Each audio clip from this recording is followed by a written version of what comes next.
जी पंजाब हरियाणा हिमाचल देख रहे दर्शकों का स्वागत है। मैं हां तुहाडे नाल गौरव शुक्ला हाजिर हां इस समय दी वड्डी खबर दे नाल। भारतीय फौज दे वल्लों मूंह तोड़ जवाब दिता गया है। पाकिस्तान दे विच जो दहशतगर्दी कैंप चलाए जा रहे हैं उसनूं नेस्ता नाबूद किया गया है LOC नूं क्रॉस करके। अज दे दिन दी वड्डी खबर यही है कि हिंदुस्तान दी फौज ने पाकिस्तान नूं करारा जवाब दिता है ते साफ तौर ते कहा है कि जेकर गवांडी मुल्क अपनी जमीन का इस्तेमाल हिंदुस्तान के खिलाफ करेगा तो इसी तरह के नाल जवाब दिता जाएगा। क्लीयर कट मैसेज पाकिस्तान नूं LOC क्रॉस करके हिंदुस्तान की आर्मी ने पाकिस्तान दे विच जो दहशतगर्दी कैंप चलाए जा रहे हैं उन्हां उत्ते हमला किया है ते वड्डे पद्धर उत्ते नुकसान पहुंचाया गया है। तो अंदाजी कि अज भारतीय फौज के DGMO ते विदेश मंत्रालय वालों सांझे तौर पर प्रेस कॉन्फ्रेंस की गई। इस कॉन्फ्रेंस के जरिए जानकारी दी गई कि कल रात भारतीय फौज के वालों सर्जिकल ऑपरेशन नूं अंजाम दिता गया।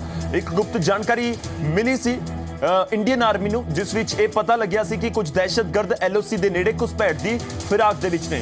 इसनूं लॉन्चिंग पैड भी कहा जाता है जिथे घुसपैठीए तैयार होके हिंदुस्तान दे विच वड़न दी कोशिश दे लई बिल्कुल तैयार रहंदे ने। इंडियन इंटैलीजेंस दे कोल इस इन्फॉर्मेशन सी उस इन्फॉर्मेशन नूं साझा किया गया इंडियन आर्मी दे नाल ते उस तो बाद एक ऑपरेशन चलाया गया सर्जिकल स्ट्राइक दा जिस दे विच भारतीय फौज ने उन्होंने लॉन्च पैड से ही हमला कर दिता ते उन्होंने मनसूबियां नूं नाकाम कर दिता। भारतीय फौज वालों दहशतगर्दां दे कैंप नूं नुकसान पहुंचाया गया है। खास गल यह है कि इस विच किसी भी भारतीय फौज नूं नुकसान नहीं पहुंचा है। दहशतवाद के खिलाफ एक वड्डी कार्रवाई इसनूं मन्निया जा रहा है क्योंकि उरी दे विच दहशतगर्दी हमला हुंदा है। भारतीय फौज के 18 जवान शहीद होए ते उस तो बाद लगातार पूरे देश के विच गुस्सा भी सी ते नाल नाल ये मंग भी की जा रही थी कि इसका जवाब दिता जाए।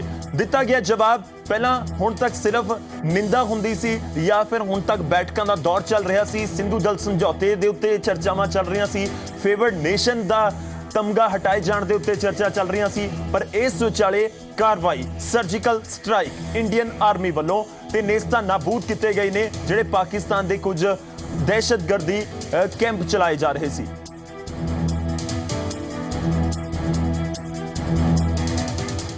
तो सांझे तौर पर एक प्रेस कॉन्फ्रेंस की गई। DGMA दे वल्लों साफ किया गया कि भारतीय फौज नूं पूरी जानकारी मिली हुई सी जिस आधार उत्ते एक कार्रवाई हुई ते पहली बार सर्जिकल ऑपरेशन नूं अंजाम दिता गया ते इन्हां हमलिਆਂ ਦੇ ਵਿੱਚ दहशतगर्दां ते उन्हां दे मददगारां नूं भारी नुकसान पहुंचाया गया है।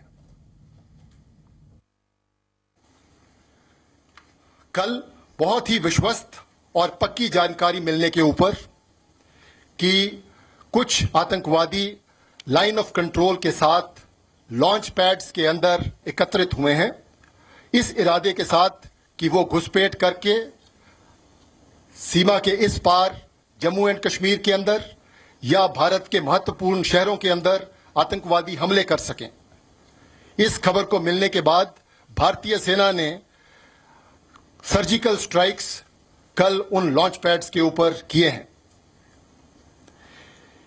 इस ऑपरेशन का लक्ष्य आतंकवादियों के नापाक मंसूबों को विफल करना था जो कि हमारे देश के नागरिकों के जान माल को नुकसान पहुंचाना चाहते थे।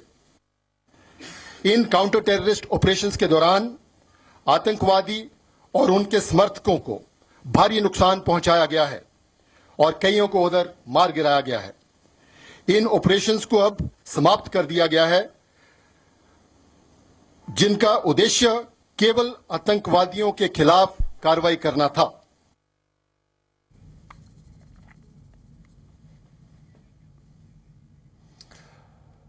इंडियन आर्मी दे वालों सर्जिकल स्ट्राइक की गई है ते इस समय साडे नाल फोन लाइन उत्ते मौजूद ने ब्रिगेडियर कालों साहब तुहाडा स्वागत है बहुत बहुत। ते पहला सवाल यही कि इसनूं उरी दहशतगर्दी हमले का बदला मन्निया जाए जो सर्जिकल स्ट्राइक हिंदुस्तान दे वालों की गई।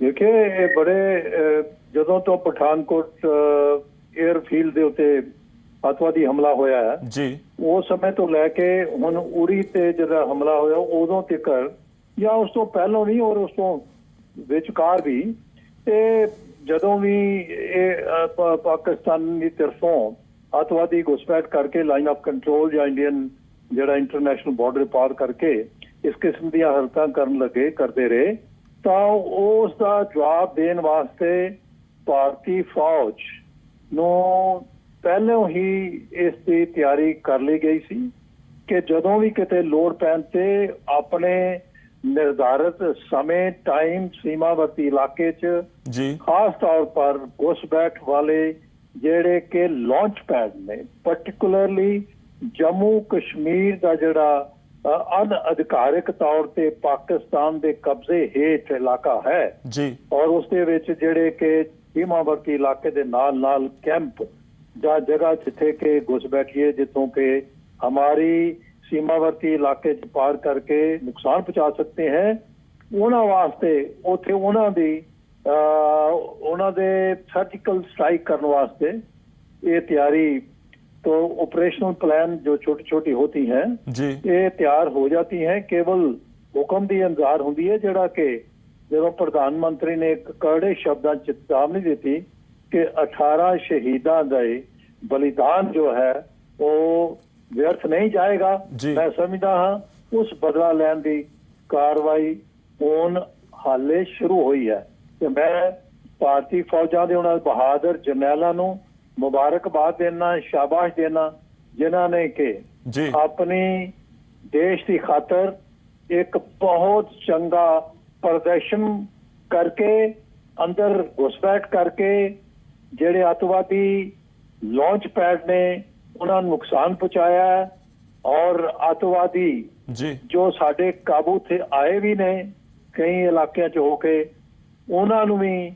जड़ा उन्होंने तो खबर मिली है वो तो भी बड़े चंगे सानू सुराख मिलणगे ते साडी अगली होने वाली कार्रवाई दे उत्ते भी साडा जड़ा फौज का मनोबल जी। और भी उच्चा होएगा ताकि हर किस्म की स्थिति नाल नजिठण वास्ते साडी जी। फौज ਤਿਆਰ ਬਰ ਤਿਆਰ ਹੈ ਸ਼ੁਕਰੀਆ ਕਾਲੋ ਸਾਹਿਬ ਬ੍ਰਿਗੇਡੀਅਰ ਸਾਹਿਬ ਤੁਹਾਡਾ ਬਹੁਤ-ਬਹੁਤ ਸਾਡੇ ਨਾਲ ਜੁੜਨ ਦੇ ਲਈ ਤਾਂ ਤਿਆਰ ਬਰ ਤਿਆਰ ਹਿੰਦੁਸਤਾਨ ਦੀ ਫੌਜ ਹੈ ਇੱਕ ਆਪਰੇਸ਼ਨ ਨੂੰ ਅੰਜਾਮ ਦਿੱਤਾ ਗਿਆ ਸਰਜੀਕਲ ਸਟ੍ਰਾਈਕ ਐਲਓਸੀ ਕ੍ਰਾਸ ਕਰਕੇ ਹਿੰਦੁਸਤਾਨ ਦੀ ਆਰਮੀ ਦੇ ਵੱਲੋਂ ਕੀਤੀ ਗਈ ਇਸ ਵਿਚਾਲੇ ਪਾਕਿਸਤਾਨ ਦੇ ਡਿਫੈਂਸ ਮਿਨਿਸਟਰ ਕੀ ਕੁਝ ਕਹਿ ਰਹੇ ਨੇ ਉਹਨਾਂ ਦਾ ਵੀ ਪ੍ਰਤੀਕਰਮ ਸਾਹਮਣੇ ਆਇਆ ਤੁਹਾਨੂੰ ਉਹ ਵੀ ਸੁਣਾਉਂਦੇ ਹਾਂ फायर हुआ 5 सेक्टर्स में जिसमें लीपा भी था बिम्बर भी था और 3 और लोकेशंस के ऊपर लाइन ऑफ कंट्रोल पे उन्होंने फायरिंग की जिसके नतीजे में हमारे 2 फौजी शहीद हुए हैं और 9 फौजी जो हैं वो ज़ख्मी हुए हैं। तो इस वक्त जो है वो फायरिंग नहीं हो रही।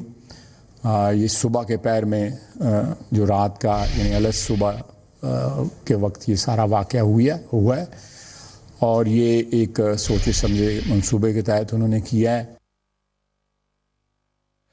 ਤਾਂ ਪਾਕਿਸਤਾਨ ਦੇ ਡਿਫੈਂਸ ਮਿਨਿਸਟਰ ਦੇ ਵੱਲੋਂ ਕਿਹਾ ਗਿਆ ਕਿ ਐਲਓਸੀ ਉੱਤੇ ਫਾਇਰਿੰਗ ਹੋਈ ਹੈ ਹਾਲਾਂਕਿ ਐਲਓਸੀ ਕ੍ਰਾਸ ਕਰਨ ਤੇ ਜਿਸ ਤਰ੍ਹਾਂ ਦੇ ਨਾਲ ਕਿਹਾ ਜਾ ਰਿਹਾ ਹੈ ਇੰਡੀਅਨ ਆਰਮੀ ਦੇ ਵੱਲੋਂ ਉਸ ਉੱਤੇ ਉਹਨਾਂ ਦੇ ਵੱਲੋਂ ਕੋਈ ਪ੍ਰਤੀਕਰਮ ਨਹੀਂ ਆਇਆ। ਉਹਨਾਂ ਨੇ 2 ਫੌਜੀਆਂ ਦੇ ਮਾਰੇ ਜਾਣ ਦੀ ਗੱਲ ਕੀਤੀ ਹੈ ਜੋ ਪਾਕਿਸਤਾਨ ਦੇ ਫੌਜੀ ਨੇ ਤੇ 9 ਜ਼ਖਮੀ ਹੋਣ ਦੀ ਵੀ ਗੱਲ ਕੀਤੀ ਹੈ ਪਰ ਹਿੰਦੁਸਤਾਨ ਦੇ ਵੱਲੋਂ ਇਹ ਸਰਜੀਕਲ ਸਟ੍ਰਾਈਕ ਕੀਤੀ ਗਈ ਤੇ ਵੱਖ-ਵੱਖ ਪ੍ਰਤੀਕਰਮ ਸਾਡੇ ਕੋਲ ਪਹੁੰਚ ਰਹੇ ਨੇ। ਉਧਰ ਕਾਂਗਰਸ ਦੇ ਆਗੂ ਰਾਜਕੁਮਾਰ ਵੇਰਕਾ ਨੇ ਵੀ ਕਿਹਾ ਕਿ ਉਹ ਇਸ ਕਾਰਵਾਈ ਵਿੱਚ ਸਰਕਾਰ ਦੇ ਨਾਲ ਨੇ ਅਤੇ ਆਖਰੀ ਦਹਿਸ਼ਤਗਰਦੀ ਦੇ ਖਾਤਮਾ ਹੋਣ ਤੱਕ ਅਜਿਹੀ ਕਾਰਵਾਈ ਹੁੰਦੀ ਰਹਿਣੀ चाहिए।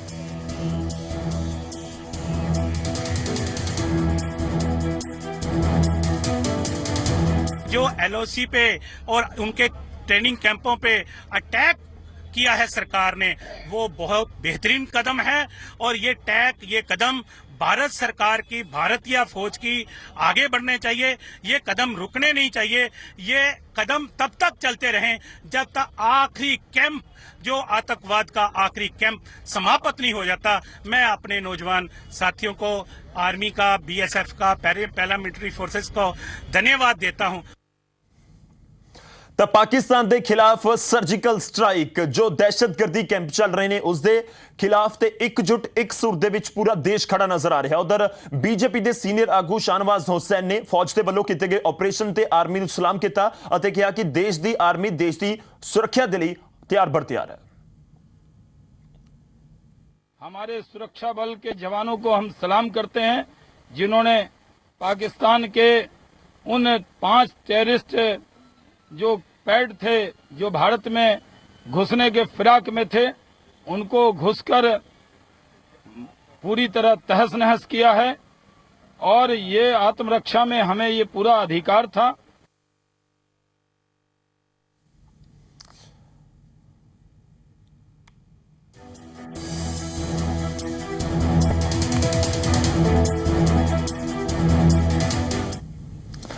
ਉਧਰ ਰੱਖਿਆ ਮਾਰਾਂ ਦਾ ਮੰਨਣਾ ਹੈ ਕਿ ਇਹ ਭਾਰਤ ਦੇ ਵੱਲੋਂ ਕੀਤੀ ਗਈ ਬਹੁਤ ਵੱਡੀ ਕਾਰਵਾਈ ਹੈ ਤੇ ਨਾਲ ਹੀ ਆਪਣੇ ਦਰਸ਼ਕਾਂ ਨੂੰ ਇਹ ਵੀ ਦੱਸਦੇ ਹਾਂ ਕਿ ਸਰਜੀਕਲ ਸਟ੍ਰਾਈਕ ਜਿਸ ਦਾ ਜ਼ਿਕਰ ਹੋ ਰਿਹਾ ਹੈ ਬਾਰ-ਬਾਰ, ਦਰਅਸਲ ਇਹ ਸਰਜੀਕਲ ਸਟ੍ਰਾਈਕ ਹੁੰਦੀ ਕੀ ਹੈ, ਜਾਣਕਾਰ इस बारे भी दस रहे हैं। आज जो भारतीय सेना ने किया है, मुझे एक सैनिक होने के नाते उस पर गर्व है। ये दूसरी बार इंडियन आर्मी ने बॉर्डर क्रॉस करके अपने राइट्स प्रोटेक्ट किए हैं। पहली बार बर्मा में, दूसरी बार ईस्टर्न बॉर्डर में, और ये एक बहुत अच्छा काम किया है, क्योंकि ये हमारा हक है। जो भी हमारे सैनिकों के ऊपर हमला बोलेगा और हमें पूरा हक है डंप डिस्ट्रॉय करने का। एक बहुत अच्छा काम भारतीय सेना ने किया है और मैं उनको बधाई देता हूं, और एक ये हमारी मॉरल विक्ट्री है। सर्जिकल स्ट्राइक एक तरह का गुप्त ऑपरेशन होता है जिसमें दुश्मन के ठिकाने का पहले पता लगा लिया जाता है, पूरी प्लानिंग रेकी करके एक सडन रेड मारी जाती है। जो ये कैंप बताया गया है, जैसा कि सोर्सेज से पीओके के अंदर था, ट्रेनिंग कैंप था, वहाँ पे हमारे सोल्जर्स ने जाके एक रेड मारी है और उस कैंप को पूरी तरह से ध्वस्त कर दिया है। तो इस समय फोन लाइन से ਸਾਡੇ ਨਾਲ ने कर्नल वीएन थापर जी। थापर साहब, कर्नल साहब बहुत बहुत स्वागत है। जो भारत की तरफ से ये कार्रवाई की गई है, आपको किस तरह से इसको देखते हैं, क्योंकि ये पहला मौका है जब एलओसी क्रॉस करके इस तरह की सर्जिकल स्ट्राइक को अंजाम दिया गया है। देखिए, एक सैनिक होने के नाते जी और एक पिता होने के नाते जिसने लड़ाई में अपना बेटा खोया है जी, मैं पूरी भारतीय सेना को जिन्होंने इसमें हिस्सा लिया है बहुत हार्दिक मुबारकबाद देना चाहता हूँ। मैं साथ में ही प्राइम मिनिस्टर मोदी को भी पूरी तरह से मुबारकबाद देना चाहता हूँ, क्योंकि पहली बार उन्होंने सेना को फ्री हैंड दिया है और एक प्रोफेशनल सेना ने एक प्रोफेशनल ऑपरेशन करके दिखाया है जी। सबसे बड़ी उपलब्धि ये है कि जो हमारा डिफेंसिव माइंडसेट बन गया था उसको ध्वस्त करके अभी हम लोग एक ऑफेंसिव माइंडसेट पे चले गए जी। इनको जो पाकिस्तानियों को इससे एक सबक बड़ा सीखना पड़ेगा कि आगे से कोई माफी नहीं होगी। अगर उन्होंने कोई ऐसी गड़बड़ की तो उसका भुगतान देना ही पड़ेगा जी। बहुत अच्छा ऑपरेशन था, क्योंकि ये बड़ा कॉम्प्लिकेटेड ऑपरेशन है। इसमें टाइमिंग, रूट्स, लोड, हर एक चीज बहुत प्रिसाइसली कैलकुलेट करनी पड़ती है जी। और ऑपरेशन बहुत अच्छी तरह से किया गया। मैं समझता हूँ कि हिंदुस्तानी फौज का जो हाई स्टैंडर्ड है उसको दर्शाया गया है जी। धन्यवाद। शुक्रिया वीएन थापर। ਸਾਡੇ ਨਾਲ ਸਨ ਕਰਨਲ ਵੀਐਨ ਥਾਪਰ। ਉਹਨਾਂ ਨੇ ਕਿਹਾ ਕਿ ਇੱਕ ਵੱਡੀ ਕਾਰਵਾਈ ਕੀਤੀ ਗਈ ਹੈ। ਤੁਹਾਨੂੰ ਦੱਸ ਦਈਏ ਕਿ ਵਿਜਨ ਥਾਪਰ ਸ਼ਹੀਦ ਵਿਜਨ ਥਾਪਰ ਜੀ ਦੇ ਪਿਤਾ ਨੇ ਦੇਸ਼ ਦੇ ਲਈ ਉਹਨਾਂ ਨੇ ਆਪਣਾ ਬੇਟਾ ਕੁਰਬਾਨ ਕੀਤਾ ਤੇ ਹੁਣ ਉਹ ਕਹਿ ਰਹੇ ਨੇ ਕਿ ਫ੍ਰੀ ਹੈਂਡ ਦਿੱਤਾ ਗਿਆ ਫੌਜ ਨੂੰ। ਇਹ ਸਭ ਤੋਂ ਵੱਡੀ ਗੱਲ ਰਹੀ ਇਸ ਦੇ ਵਿੱਚ। ਪਰ ਤੁਹਾਨੂੰ ਦੱਸ ਦਈਏ ਕਿ ਅੱਜ ਦਿਨ ਦੀ ਵੱਡੀ ਖਬਰ ਇਹੀ ਹੈ कि हिंदुस्तान की आर्मी ने एक्शन लेंदे हुए उरी हमले तो बाद जिस तरह दे नाल लगातार इस गल दा जिक्र हो रहा सी कि हिंदुस्तान कदों एक्शन लेगा, तो एक्शन कल रात लिता गया गुप्त जानकारी के आधार उत्ते जो दहशतगर्दी कैंप पीओके यानी कि पाकिस्तान ऑक्यूपाइड कश्मीर दे विच चला जा रहे सी, उत्थे सर्जिकल ऑपरेशन किया गया। अगे वधदे हां, बीजेपी आगू संबित पात्रा ने कहा कि फौज नूं इस दे लई मुबारकबाद देनी चाहिए। इस पूरे जानकारी के पश्चात हम सब भारत के निवासी पहले तो अपने आर्मी के जाबाज जवानों का, जाबाज सिपाहियों का, जिन्होंने अपने जान को हथेली में रखकर इस प्रकार से देश को बचाने का काम किया है, उनको सलाम करते हैं। प्रधानमंत्री श्री नरेंद्र मोदी जी के नेतृत्व में जिस प्रकार से राष्ट्र सुरक्षा के ऊपर काम हो रहा है, ये अब हम सबके सामने आ रहा है। ਤਾਂ ਇੰਡੀਅਨ ਆਰਮੀ ਦੇ ਵੱਲੋਂ ਐਕਸ਼ਨ ਲਿੱਤਾ ਗਿਆ, ਭਾਰਤ ਦਾ ਐਕਸ਼ਨ ਨਜ਼ਰ ਆਇਆ ਐਲਓਸੀ ਉੱਤੇ। ਉਧਰ ਬੀਜੇਪੀ ਆਗੂ ਜੀਵੀਐਲ ਨਰਸਿਮਹਾ ਰਾਓ ਨੇ ਕਿਹਾ ਹੈ ਕਿ ਦੇਸ਼ ਦੀ ਸੁਰੱਖਿਆ ਦੇ ਵਿੱਚ ਫੌਜ ਨੇ ਵੱਡਾ ਆਪਰੇਸ਼ਨ ਕੀਤਾ ਹੈ। आतंकवाद के जो हमला कर रहे हैं उन पर कार्रवाई करने के लिए, ये हमारे देश को और हमारे देश की जनता को सुरक्षित करने के लिए एक प्रयास था। इसके लिए हमारे सैनिक बल और माननीय प्रधानमंत्री बधाई के पात्र हैं। ਤਾਂ ਆਪਣੇ ਦਰਸ਼ਕਾਂ ਨੂੰ ਇੱਕ ਵਾਰ ਫਿਰ ਤੋਂ ਦੱਸ ਦਈਏ ਕਿ ਅੱਜ ਦੇ ਦਿਨ ਦੀ ਵੱਡੀ ਖਬਰ ਇਹ ਹੈ ਕਿ ਹਿੰਦੁਸਤਾਨ ਨੇ LOC ਕ੍ਰਾਸ ਕਰਕੇ ਜੋ ਸਰਜੀਕਲ ਸਟ੍ਰਾਈਕ ਕੀਤੀ ਹੈ ਪਾਕਿਸਤਾਨ ਦੇ ਵਿੱਚ ਚੱਲ ਰਹੇ ਪਾਕਿਸਤਾਨ ਆਕੂਪਾਈਡ ਕਸ਼ਮੀਰ ਦੇ ਵਿੱਚ ਚੱਲ ਰਹੇ ਦਹਿਸ਼ਤਗਰਦੀ ਕੈਂਪਸ ਦੇ ਉੱਤੇ ਤੇ ਵੱਡੇ ਪੱਧਰ ਉੱਤੇ ਨੁਕਸਾਨ ਪਹੁੰਚਾਇਆ ਗਿਆ ਹੈ। ਦਹਿਸ਼ਤਗਰਦਾਂ ਦੇ ਜੋ ਮਨਸੂਬੇ ਸੀ ਉਹਨਾਂ ਨੂੰ ਤੇ ਦਹਿਸ਼ਤਗਰਦਾਂ ਦੇ ਜੋ ਟਿਕਾਣੇ ਸੀ ਉਹਨਾਂ ਨੂੰ ਹਿੰਦੁਸਤਾਨ ਦੇ ਵੱਲੋਂ ਜੋ ਸਭ ਤੋਂ ਬਿਹਤਰੀਨ ਟ੍ਰੇਨਡ ਕਮਾਂਡੋ ਸੀ ਉਹਨਾਂ ਨੂੰ ਇਸ ਆਪਰੇਸ਼ਨ ਦੇ ਵਿੱਚ ਲਗਾਇਆ ਗਿਆ ਤੇ ਸਭ ਤੋਂ ਵੱਡੀ ਗੱਲ ਇਹ ਵੀ ਰਹੀ ਕਿ ਨਾ ਸਿਰਫ ਆਪਰੇਸ਼ਨ ਨੂੰ ਅੰਜਾਮ ਦਿੱਤਾ ਤੇ ਕਿਸੇ ਵੀ ਤਰ੍ਹਾਂ ਦੀ ਕੋਈ ਵੀ ਜਿਹੜੀ ਇੰਜਰੀ ਤੱਕ ਦੀ ਖਬਰ ਵੀ ਹਿੰਦੁਸਤਾਨੀ ਫੌਜੀਆਂ ਦੇ ਸਾਹਮਣੇ ਨਹੀਂ ਆਈ। ਸਕੂਸ਼ਲ ਵਾਪਸ ਆਏ ਉਹ ਹਿੰਦੁਸਤਾਨ ਦੀ ਸੀਮਾ ਦੇ ਵਿੱਚ ਉਹਨਾਂ ਨੇ ਐਂਟਰ ਕੀਤਾ ਤਾਂ ਇੱਕ ਵੱਡੀ ਸਰਜੀਕਲ ਸਟ੍ਰਾਈਕ ਕੀਤੀ ਗਈ ਹੈ ਹਿੰਦੁਸਤਾਨ ਦੀ ਆਰਮੀ ਦੇ ਵੱਲੋਂ LOC ਨੂੰ ਕ੍ਰਾਸ ਕਰਕੇ। ਉਧਰ ਕੇਂਦਰੀ ਗ੍ਰਹਿ ਰਾਜ ਮੰਤਰੀ ਹੰਸਰਾਜ ਅਹੀਰ ਨੇ ਕਿਹਾ ਹੈ ਕਿ LOC ਦੇ ਵਿੱਚ ਫੌਜ ਦਾ ਆਪਰੇਸ਼ਨ ਵੱਡੇ ਪੱਧਰ ਉੱਤੇ ਕੀਤਾ ਗਿਆ ਅਤੇ ਇਹ ਪੂਰੀ ਤਿਆਰੀ ਦੇ ਨਾਲ ਕੀਤਾ ਗਿਆ ਹੈ। सोचकर एक कदम डाला गया है कि सेना ने आज LOC पार कर जिस तरीके से आतंकियों के अड्डों को ध्वस्त कर दिया है, 5 जगह 6 जगह ध्वस्त करने की बातें सामने आ रही हैं, तो कितना बड़ा पाकिस्तान के क्षेत्र में इस तरीके से आतंकियों के अड्डे चलाए जा रहे थे, ये सब साबित हो गया है। और इस कार्रवाई का इस साहसी लगातार प्रतिक्रम सामने आ रहे ने इंडियन आर्मी ਦੇ ਵੱਲੋਂ ਐਕਸ਼ਨ ਲਿਆ ਗਿਆ ਹੈ। ਇੱਕ ਵਾਰ ਫਿਰ ਤੋਂ ਆਪਣੇ ਦਰਸ਼ਕਾਂ ਨੂੰ ਦੱਸ ਦਈਏ ਕਿ DGMO ਦੇ ਵੱਲੋਂ ਇੱਕ ਪ੍ਰੈਸ ਕਾਨਫਰੰਸ ਕੀਤੀ ਗਈ ਉਸ ਦੇ ਵਿੱਚ ਜਾਣਕਾਰੀ ਦਿੱਤੀ ਗਈ ਕਿ ਕੱਲ ਰਾਤ ਇੰਡੀਅਨ ਆਰਮੀ ਦੇ ਵੱਲੋਂ ਇਹ ਆਪਰੇਸ਼ਨ ਅੰਜਾਮ ਦਿੱਤਾ ਗਿਆ ਕਿਉਂਕਿ ਪੂਰੀ ਪੱਕੀ ਇਨਫੋਰਮੇਸ਼ਨ ਇੰਡੀਅਨ ਇੰਟੈਲੀਜੈਂਸ ਦੇ ਕੋਲ ਸੀ ਤੇ ਉਸ ਤੋਂ ਬਾਅਦ ਉਹ ਆਰਮੀ ਦੇ ਕੋਲ ਪਹੁੰਚਦੀ ਹੈ ਤੇ ਮਿਨਿਸਟਰੀ ਤੋਂ ਵੀ ਉਹਨਾਂ ਨੂੰ ਜਦੋਂ ਹਰੀ ਝੰਡੀ ਮਿਲਦੀ ਹੈ ਤੇ ਉਸ ਤੋਂ ਬਾਅਦ ਇਸ ਆਪਰੇਸ਼ਨ ਨੂੰ ਅੰਜਾਮ ਦਿੱਤਾ ਗਿਆ। ਇੰਡੀਅਨ ਕਮਾਂਡੋਜ਼ ਇੰਡੀਅਨ ਆਰਮੀ ਦੇ ਕਮਾਂਡੋਜ਼ ਪਾਕਿਸਤਾਨ ਆਕੂਪਾਈਡ ਕਸ਼ਮੀਰ ਦੇ ਵਿੱਚ ਜਾ ਕੇ ਸਰਜੀਕਲ ਸਟ੍ਰਾਈਕ ਕਰਦੇ ਨੇ ਤੇ ਉੱਥੇ ਜੋ ਦਹਿਸ਼ਤਗਰਦੀ ਕੈਂਪ ਚਲਾਏ ਜਾ ਰਹੇ ਸੀ ਉਹਨਾਂ ਉੱਤੇ ਉਹਨਾਂ ਦੇ ਵੱਲੋਂ ਸਟ੍ਰਾਈਕ ਕੀਤਾ ਗਿਆ ਤੇ ਉਹਨਾਂ ਨੂੰ ਨੇਸਤਾਨਾਬੂਦ ਕੀਤਾ ਗਿਆ। ਉਧਰ ਕਾਂਗਰਸੀ ਆਗੂ ਰਾਜ ਬੱਬਰ ਨੇ ਕਿਹਾ ਕਿ ਜੋ ਦੇਸ਼ ਦੀ ਫੌਜ ਦੇ ਵੱਲੋਂ ਐਕਸ਼ਨ ਲਿਆ ਗਿਆ ਪੂਰਾ ਦੇਸ਼ ਉਹਨਾਂ ਦੇ ਨਾਲ है। सभी जो है सरकार सभी पार्टियों के साथ में जब बातचीत करेगी तो उसके बाद जो है क्या उनका फैसला क्या उन्होंने कहा तब हमें पूरी जानकारी मिलेगी। लेकिन ये तय है कि हम जो है अगर हमारी फौज ने हमारी आर्मी ने अगर कोई फैसला किया है तो पूरा देश उनके साथ में। उधर जानकार जिथे इस स्ट्राइक दे लई आर्मी की शलाघा कर रहे हैं तो उत्थे खदशा भी जता रहे हैं कि सरहद ते पाकिस्तान दे वल्लों फायरिंग वध सकती है।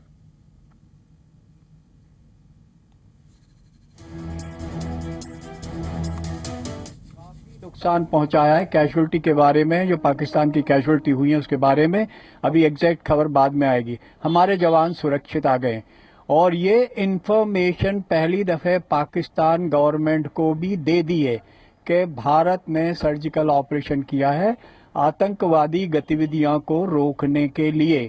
तो ये जो है इसके वजह से अभी क्या हो सकता है कि बॉर्डर के ऊपर शायद फायरिंग बढ़े दोनों देशों के बीच में, उसके लिए भारत अच्छी तरह से तैयार है। जी इंडियन आर्मी बिल्कुल तैयार है। इंडियन आर्मी ने आज दिखा दिता है कि वो बिल्कुल तैयार ने किसी भी तरह जवाब देने के लिए जो दहशतगर्द गुआंढी मुल्क के वलों जिसनों ਵਧਾਇਆ ਜਾ ਰਿਹਾ ਹੈ ਜਿਸ ਦੇ ਲਈ LOC ਤੋਂ ਪਾਰ ਜੋ POK ਦੇ ਵਿੱਚ ਕੈਂਪ ਚਲਾਏ ਜਾ ਰਹੇ ਨੇ ਪਾਕਿਸਤਾਨ ਆਪਣੀ ਜ਼ਮੀਨ ਦਾ ਇਸਤੇਮਾਲ ਕਰਨ ਦੇ ਰਿਹਾ ਹੈ ਦਹਿਸ਼ਤਗਰਦਾਂ ਨੂੰ ਹਿੰਦੁਸਤਾਨ ਦੇ ਖਿਲਾਫ ਇਸਤੇਮਾਲ ਕੀਤਾ ਜਾ ਰਿਹਾ ਹੈ। DGMO ਨੇ ਅੱਜ ਮੀਡੀਆ ਦੇ ਸਾਹਮਣੇ ਆ ਕੇ ਸਾਫ਼ ਤੌਰ ਤੇ ਕਿਹਾ ਕਿ ਅਸੀਂ ਕੱਲ ਰਾਤ ਆਪਰੇਸ਼ਨ ਨੂੰ ਅੰਜਾਮ ਦਿੱਤਾ ਹੈ ਤੇ ਸਰਜੀਕਲ ਸਟ੍ਰਾਈਕ ਕੀਤੀ ਗਈ ਹੈ। ਹਾਲਾਂਕਿ ਉਹਨਾਂ ਦੇ ਵੱਲੋਂ ਇਹ ਵੀ ਕਿਹਾ ਗਿਆ ਕਿ ਫਿਲਹਾਲ ਇੰਡੀਅਨ ਆਰਮੀ ਦਾ ਕੋਈ ਹੋਰ ਇਸ ਤਰ੍ਹਾਂ ਦਾ ਆਪਰੇਸ਼ਨ ਕਰਨ ਦਾ ਪਲਾਨ ਨਹੀਂ ਹੈ ਪਰ ਲਾਜ਼ਮੀ ਤੌਰ ਤੇ ਜਦੋਂ ਆਪਰੇਸ਼ਨ ਕੀਤਾ ਗਿਆ ਤਾਂ ਉਸ ਦੀ ਇਤਲਾ ਪੂਰੀ ਮਿਨਿਸਟਰੀ ਨੂੰ ਸੀ। ਉਸ ਤੋਂ ਬਾਅਦ ਪ੍ਰੈਸ ਕਾਨਫਰੰਸ ਕਰਕੇ ਆਮ ਦੇਸ਼ ਦੇ ਲੋਕਾਂ ਨੂੰ ਵੀ ਦੱਸਿਆ ਗਿਆ।